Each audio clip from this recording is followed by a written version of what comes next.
बिहार की राजनीति में उलटफेर के संकेत मिलने लगे हैं। लॉकडाउन के बाद और मानसून सत्र के पहले बिहार की राजनीति करवट लेगी, इसकी आशंका जोर पकड़ने लगी है। दोनों ओर से दावों का दौर जारी है।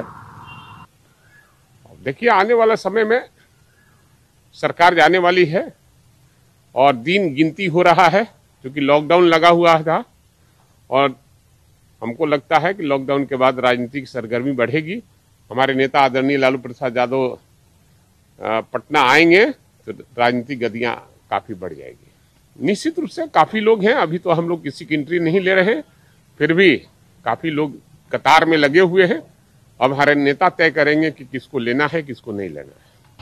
वो इसलिए बोलते रहते हैं कि उनके विधायक भागने वाले हैं, असंतुष्ट है, इसलिए अपने विधायकों को कंट्रोल करने के लिए एक नया टिप्स देते रहते हैं और कोई बात नहीं है।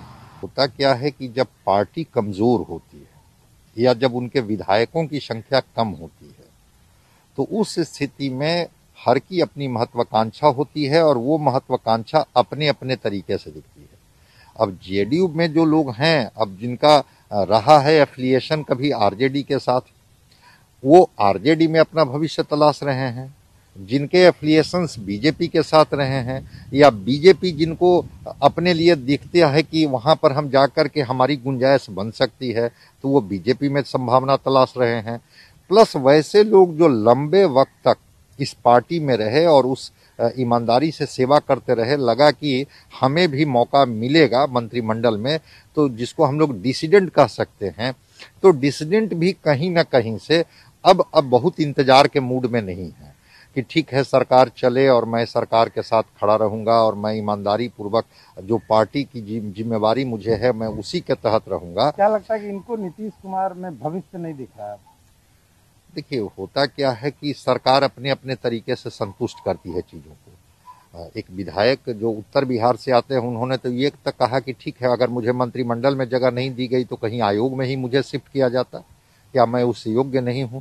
मतलब कि हर कोई को पद चाहिए, हर कोई को सत्ता में भागीदारी चाहिए, और अगर पद और सत्ता की भागीदारी है तो बिहार में कोई एक पार्टी की जेडीयू की सरकार तो चल नहीं रही है, यहाँ तो गठबंधन की सरकार चल रही है।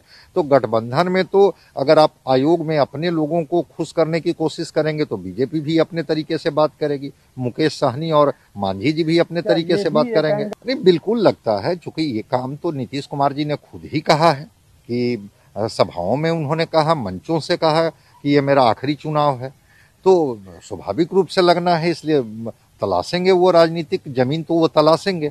अब वो राजनीतिक जमीन उनको चाहे बीजेपी में दिखे, चाहे राजनीतिक जमीन उनको आरजेडी में दिखे, अब तो दो जगह उनको जमीन दिख रही है, तो दिख रही है तो उनकी छटपटाहट है।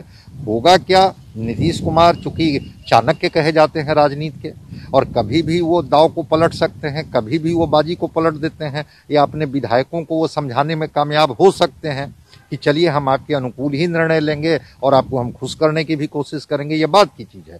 लेकिन जो एक अंदर से जो इनके विधायकों में छटपटाहट है, वो तो सतह पर आई है और वो दिख रहा है कि वो बहुत लंबा इंतजार करने के मूड में नहीं।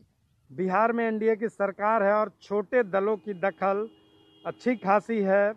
राजद छोटे दलों के असंतोष को भुनाने में जुटी है।